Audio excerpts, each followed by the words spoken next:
तो आज की ये कहानी है एक काव्या नाम की लड़की की, जो एक मिडिल क्लास फैमिली से होती है, और एक रोहन नाम के लड़के की।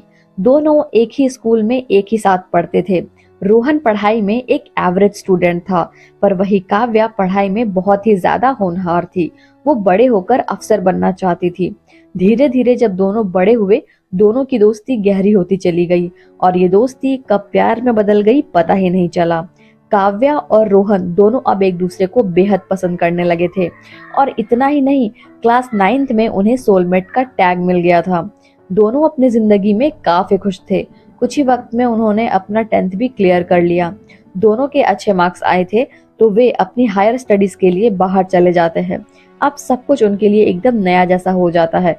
नया शहर, नया स्कूल और नए दोस्त। दोनों अपनी पढ़ाई एक नए जोश और उत्साह के साथ शुरू करते हैं। समय बीता और एक साल यूं पलक झपकते ही गुजर गया। अब दोनों 12th में आ चुके थे।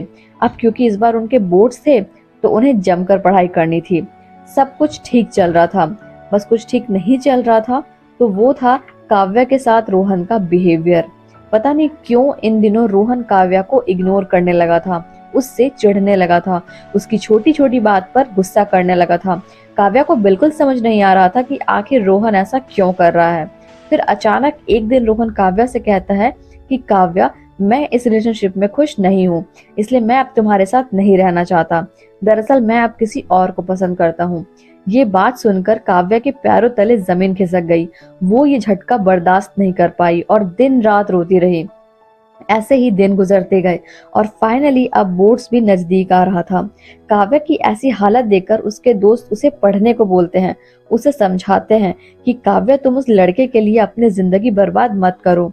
तब काव्या कहती है कि मुझसे नहीं होगा अब पढ़ाई। कोई इंसान 3 साल के रिश्ते के बाद भी इतना बड़ा धोखा कैसे दे सकता है। तब काव्या की बेस्ट फ्रेंड जिया कहती है, काव्या, वो लड़का धोखेबाज जरूर है, लेकिन तुमसे बड़ा धोखेबाज तो और कोई नहीं है। उसने तो 3 साल के रिश्ते में धोखा किया है, लेकिन तू तो उन 2 लोगों के साथ धोखा कर रही है जो तुझे बचपन से प्यार करते आ रहे हैं।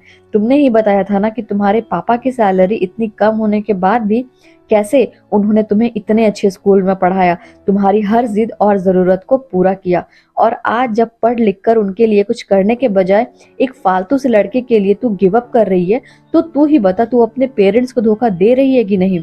काव्या जिया की बात सुनकर फूट फूट कर रोने लगती है, पर इस बार उसके आंसू रोहन के लिए नहीं, बल्कि अपने मम्मी पापा के लिए निकलते हैं। और काव्या ये फैसला अब कर लेती है कि वो रोहन जैसे फालतू लड़के के लिए अपनी जिंदगी बर्बाद नहीं करेगी, और अपने मम्मी पापा के लिए कुछ बड़ा करके दिखाएगी। और तभी से काव्या जी जान लगाकर अपनी पढ़ाई शुरू कर देती है, और बोर्ड्स में अच्छे नंबरों से पास होती है। मोरल ऑफ द स्टोरी, ये प्रॉब्लम सिर्फ काव्या और रोहन की नहीं है। 80% से ज्यादा यूथ इस प्रॉब्लम को फेस करते हैं।